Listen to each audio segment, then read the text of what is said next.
Hey guys, my name's Nath and I'm the owner of Tactical Assault in Taunton, Somerset.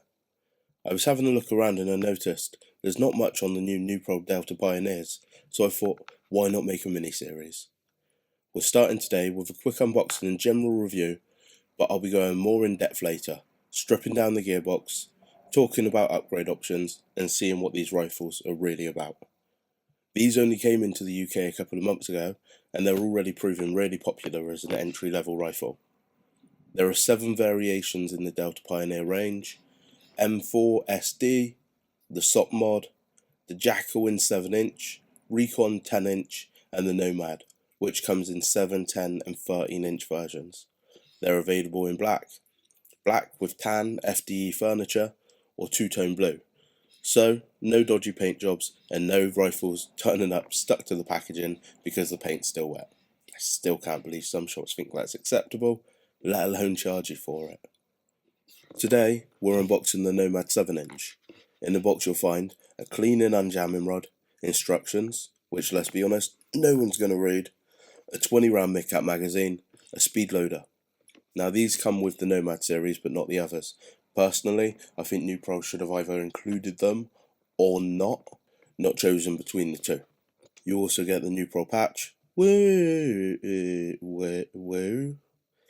and the rifle itself. So, here's the Nomad we're looking at today. This one's in black. You've got a 7-inch handguard with the outer barrel extending just past, finishing with a metal birdcage style flash hider. It's got a standard AEG pistol grip and a 6-position adjustable stock, giving you loads of space for that crane nunchuck style battery. To get to the battery compartment, you've got clips on either side. Push those in and the rear pack comes off. Then there's a little plastic cover that just pulls out. Inside you'll find a small Tamiya connector. I'd recommend running it on a 9.6 volt 1600 milliamp NIM with the nunchuck style, or the biggest 7.4 LiPo you can fit in it. If you're struggling to get the wires in and close everything up, just extend the stock. Simple fix, but until someone shows you, it can be a bit of a pain. The rifle has QD sling points on either side of the stock and handguard, which is a nice touch, plus a metal sling plate on the buffer tube. One thing I did notice, and I was a bit disappointed with, is the plastic buffer tube. The old Breachers and Defenders had a metal one.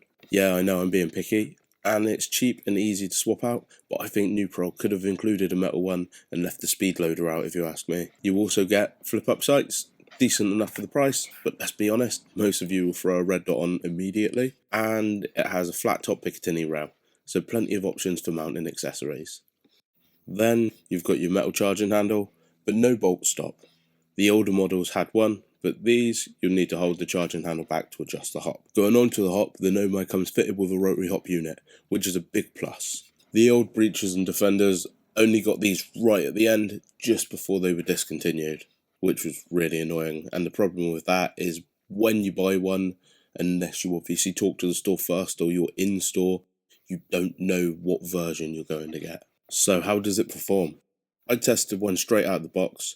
They shoot low, the majority coming around 310, 320 FPS on a 0.2 gram BB, which is around 0.91 joule. And I was hitting a head size target at 43 meters, confirmed with a rangefinder, not just Airsoft meters. And for the price, I think that's impressive.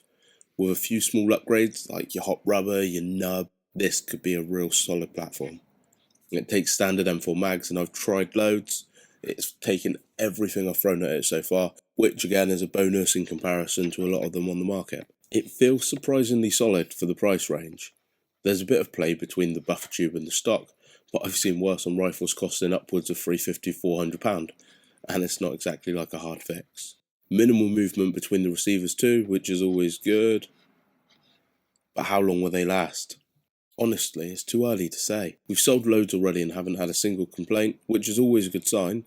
And yes, they would have been stress tested during development, but they've only just arrived in the UK, so time will tell. That's why buying from a proper retailer matters. If anything does go wrong, we just get it sorted. What's next? In the next part of this mini-series, I'll be stripping the rifle down to see how robust and upgrade-friendly the platform really is. That'll give us a much better idea of both quality and longevity. Guys, this was one of my first YouTube videos, so yeah, it does feel a bit awkward. But if you found it useful, drop a like and subscribe so you don't miss the next one. Thanks for watching.